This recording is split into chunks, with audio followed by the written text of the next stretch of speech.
Hey, you.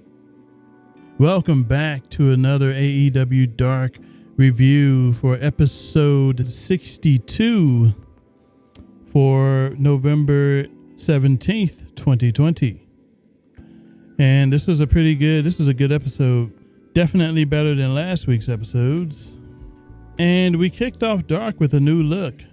Just as Dynamite had a new look last week, Dark has a new look this week. They aren't using the old theme. It's a new theme. And they cleaned up the graphics a bit. So that's a nice little start.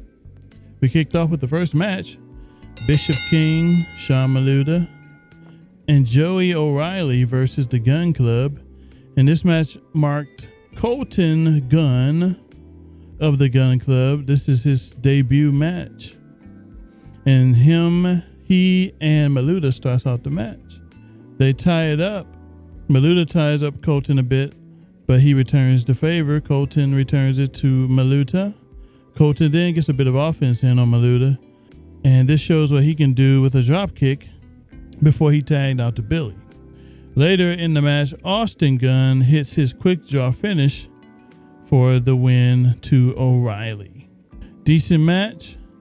I give it a 2. And I did not know that Austin Gunn's brother was also a wrestler for AEW. That's news to me. So he has another body to the men's ranks. The men have a lot of wrestlers on the roster. The women are sitting at about 20 at least. The men are at least near 60. But it was a good match, decent match. This was mainly to get over Colton a bit. But post-match, Lance Archer comes out and finishes off O'Reilly. He choke tosses him onto his buddies, Sean Maluta and Bishop King, on the outside of the ring. Jake then cuts a promo saying there's things you just don't do, and Lance is one of them. Archer later grabs the mic and he says, life and death is a touchy subject in 2020. Sigmund Freud once said the goal in life is death. All Lance wants to do, all he has to do is be last. In that time, he's going to lay every single person down in AEW to sleep. And that was pretty much the gist of his promo. Good promo. I think he's been taking lessons from Jake Roberts. And that's a good person to be taking lessons from. So they're obviously cooking up something with Lance. I'm not sure where it's all going, but he needs more competitive matches. So maybe we'll be getting that soon. Next matchup, we had Travis Titan versus Ricky Starks. And this is pretty much all Ricky Starks. Both tie it up, but Starks overcomes Titan. Stark gets a step up ahead of most of Titan's moves. He blocks pretty much everything. And in the end, Starks wins via his spear to Titan. This was a decent match. It's mostly a squash.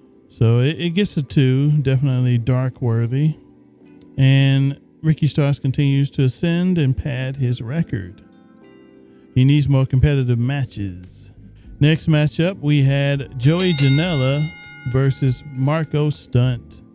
This was pretty devastating for Stunt. Stunt gets a quick roll up for a 2 count to start. Plus, Marco Stunt debuted some new solo theme music for him. He had new music. He got mixed reactions in the live chat, but I didn't mind it. Later, Janela spins and suplexes Stunt on the outside of the ring. Stunt Dragon Rana's Janela on the outside as well. But later, Janela hits a cradle avalanche move for the win. Marco did not stand a chance there. Joey Janela gets his win back. After this, we broke up the matches with a premiere segment from Britt Baker, which was The Waiting Room. This is pretty much a Dr. Britt Baker talk show-like segment. And it was pretty good, in my opinion. It has some comedic timing in there, and it also gave TH2, which was her first guests, it gave them some mic time and an opportunity for them to get over in general. So this can be used to move some storylines ahead and also get talent that does not normally get mic time, some mic time. And it ran a bit long. I can see why some people might not have liked it, but that's what AEW Dark is for, to test out segments like this. And I think it was pretty much a success, going off what the online folks had to say about it. Britt interviews TH2 on what it'll take for them to reach the mountaintop in the tag team division to get that championship. She also berates many of the faces in AEW before she interviewed TH2. I didn't really jot down what TH2 said, but it was some pretty entertaining stuff. Next match, we had Griff Garrison versus Frankie Kazarian. And Garrison delivers a lot of nice kicks in the match. He gets some nice offense in on Kaz early, but Kazarian later finishes Griff Garrison off with his reverse DDT for the win. Match gets a 2. Next matchup was the first of 5 women's matches. And by the way, this was pretty much women's night, ladies' night on AEW Dark this week. And it was good to see because the women need a lot more matches. I hope this continues. The match featured Reign Victoria, a newcomer making her debut, versus Penelope Ford. This was the sloppiest of all the women's matches. Ford kicks Reign in the face to start the match, and she later wins via her fisherman suplex finish, which I don't like as a finishing move, but it got her to win. Penelope Ford matches have been a bit sloppy. I guess it depends on who they pair her up with. She needs a worker. She needs workers that know what they're doing to make her look good. But she shows some nice heelish tactics in the match and stuff. She looks good. I'm guessing it was down to Reign's inexperience at this juncture. But I like Reign Victoria's look. I think she has potential. If they want to bring her back, maybe they can sign her to some kind of developmental deal and she can work out those kinks because she has something in the looks department. Next matchup, we had Ryzen versus Brandon Cutler. Later in the match, Ryzen hits a senton, but Cutler gets his knees up. And in the end, Cutler hits his TPK finish for the win. Brandon Cutler continues to roll. He is now on a 3-match winning streak. After a year-long losing streak, he is finally on the up and up, which is deserved. He endured all those losses. He deserves some wins now. Next matchup was the second of the women's matches, and this was the best one, or near the best in my opinion. This was one of the better women's matches. Tesha Price versus Layla Hirsch. Layla Hirsch makes her return. Same with Tesha Price, and they both looked good. Both did not look out of place whatsoever. And they meshed well. They had chemistry. And I'd like to see these ladies brought back. Layla Hirsch wins with a moonsault. And it was a good match. And I have in my notes, it's probably the best of the night so far. And indeed it was. Both worked in aggressive style, and we need to see more of that in the women's division. I liked it. Keep that up. Layla Hirsch gets her first win. And maybe that's good. That's a good sign. Maybe they bring her back for more matches. I'm not sure if she's signed yet, but I hope she does. I hope she gets signed. Same with Tesha Price. She could add a lot to the division as well. They have a lot of nice, interesting folks to bring back from this episode. Next match, we have TNT Devon Dudley's Sons versus the Jurassic Express. This is another good tag team match. Jurassic Express later win via Jungle Boy submission hold, the STF, I believe. It's a good match, and I give it a 2. The previous match, Tesha Price versus Layla Hirsch, that gets a 3. That could have fit very well on Dynamite, so I give that a 3. Or at least a 2.5. A 2.5 to 3 for that match. The TNT match, that gets a 2. Next up, we have D3 and Angel Fashion versus the Acclaimed. Max Caster rips into his opponents before he hits the ring, which was hilarious. D3 later gets a hot tag and runs wild, but Bowen stops it with a backbreaker of sorts. They later win with their critically acclaimed finish. I like that name. It goes with their tag team name. And the finisher looks great as well. Love it. The Acclaimed are gathering up a fan base now. People like them on Dark, so they're doing things right. I like D3 as well. He got roasted by Max Caster, but it's good stuff though. Next matchup is probably another one of the better women's matches.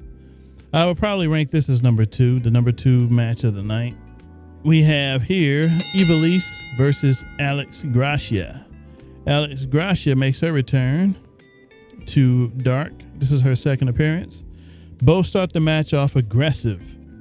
Ivelisse later elbows her in the face, elbows Gracia in the face, and this looks stiff. I like this stuff. I like this hard-hitting action. Ivelisse later wins via a kick move of sorts. I don't like that finish, but it worked. And it was a good match. Gracia got to show off a lot more than she did her first time around. And it shows she had a lot of confidence this match. She hit a 619-like maneuver. She hit a senton from the ropes. She looked good. This is like the most aggressive I've seen her. I didn't see her this way on the indies in the matches that I saw. And I know she can work, so that was no surprise to me. But I was surprised at how hard hitting she was in this match. So the Pink Dream showed a lot of spunk, and I like it. So I hope they bring her in. But from the sounds of it and from the sound of her tweet, she might indeed be a part of AEW. I hope so. Good match. I give this a 3. It would have fit on Dynamite as well. A 2.5 to 3, another one of those. Next matchup is arguably one of the other better women's matches. This would be my number 1, but I'm gonna not put it there because it's just mainly used to get Thunder Rosa some momentum going into her match versus Serena Deeb on Dynamite tonight.